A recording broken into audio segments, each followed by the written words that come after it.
In the case of the present paradigm shift, it isn't that something new has suddenly happened. What has happened is that very slowly evidence in favour of the aquatic theory has been accumulating, and very slowly all the reasons for believing in the savannah theory have been withering away.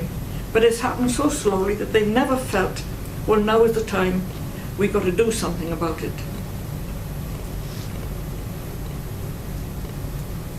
You can't change these things very suddenly, and of course the tendency is, if you've been teaching something that's been wrong all your life, you're not very anxious to suddenly stand up and say, I'm sorry, I was wrong, back to square one, let's start again. And in the case of new scientists, they have got to be very careful. They can't move faster than anybody else. Here's what Lawrence Krauss told him. There is no excuse for a popular science writer, editor or publication to present material that is outside the scientific consensus as if it were accepted.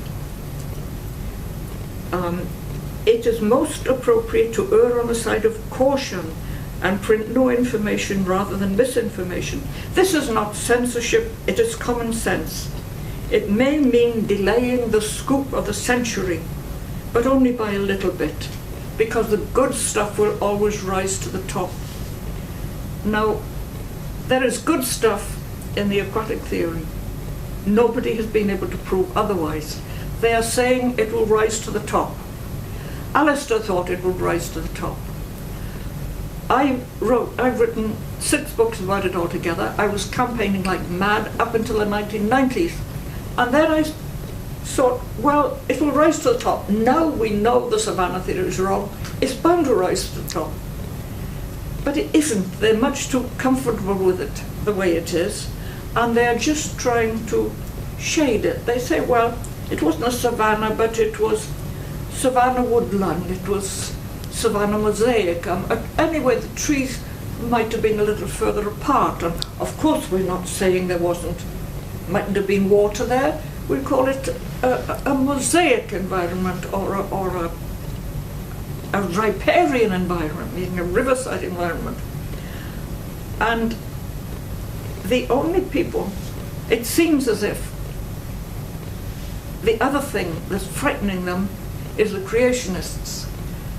They've got these creationists coming up and saying, you know, we've got to go back to the Bible.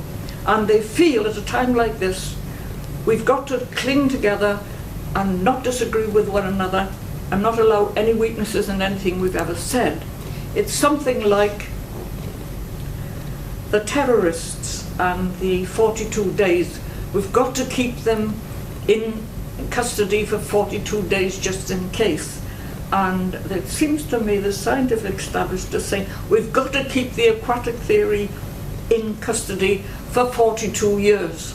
And it's only been there for 35 years left, so we can't let it go yet. But there are some people that are beginning to come out of the woodwork and out of the closet and say, what about it? There was Tobias, but as Thomas Kuhn said, when you're going to have a scientific revolution, it doesn't start from inside the scientific community. They're far too committed for what they've got. So that George Wegener was an outsider. I mean, Albert Wegener, because he wasn't a scientist. And it always happens that the people who start sniping at it are really, I mean, even Alistair Hardy. They said, well, he's a scientist, but he's not an anthropologist. He was a marine biologist. He knows about fish, but he had no right to butt in on anthropology and throw his weight about there. And there are some people who are connected with science but not directly in it. There's a famous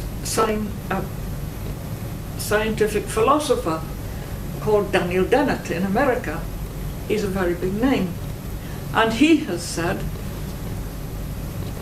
whenever I meet paleoanthropologists and people like that, I always ask them, why can't we believe Elaine Morgan? And he said, I've never got a straight answer from any of them except the ones who say, I've often wondered that myself. And so Dennett has come out and said, he wrote 4 pages in his Darwin book saying, I can't see why we don't accept it. And another semi-outsider is David Attenborough. I mean, he knows as much about the animal world as anybody on God's earth, but he's not in academia as part of it. He deals in the media, and they can't touch him for it, as they say, if he says it. It's no danger to his professions, and he has presented 2 consecutive weeks of discussion of it on radio. It's very hard to get it on television, but you can get it on radio.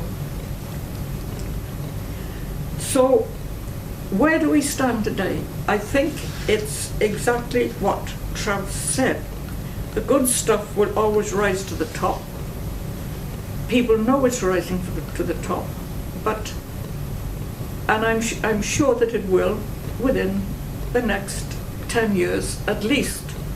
But what I wish very much is that a few people inside the scientific community would have the guts to come out now in Darwin's year and say, we were wrong. There's a terrific amount of evidence that what we formerly thought was wrong. We can't go on forever saying we're not going to ask what the habitat was like. There's something to be said for the aquatic theory. And what would it cost them to say, let's look at it? It would cost them nothing.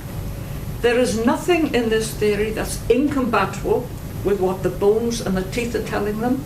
There's nothing in this theory that's incompatible with what the geneticists are telling them. It would fit perfectly well into all those studies. Now, in the early 20th century, there was just this kind of standoff between Darwin and Mendel. There were supporters of Darwin who said Darwin was right, and supporters of Mendel who said Mendel was right. And then there came 3 men, Ernest Mayr, George Gaylord Simpson, and Theodore Dobronsky. And they got together and they wrote a book called The New Synthesis, and said there is no point in arguing who was right, Darwin or Mendel. They were both right, and with a bit of trouble we can get them fused into a new synthesis. And my dream is that by next year, in the course of next year, we should be able to do the same thing, get a new synthesis which fuses Darwin and Mendel and Hardy, and then we will explain why we are so different. As it is now, when the creationists say, well, if man wasn't a special creation, why is he so different from all the others?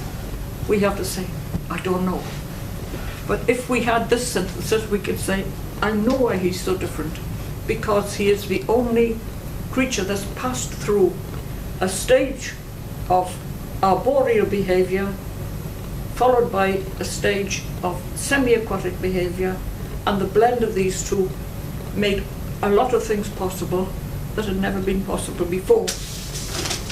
Okay, that's all.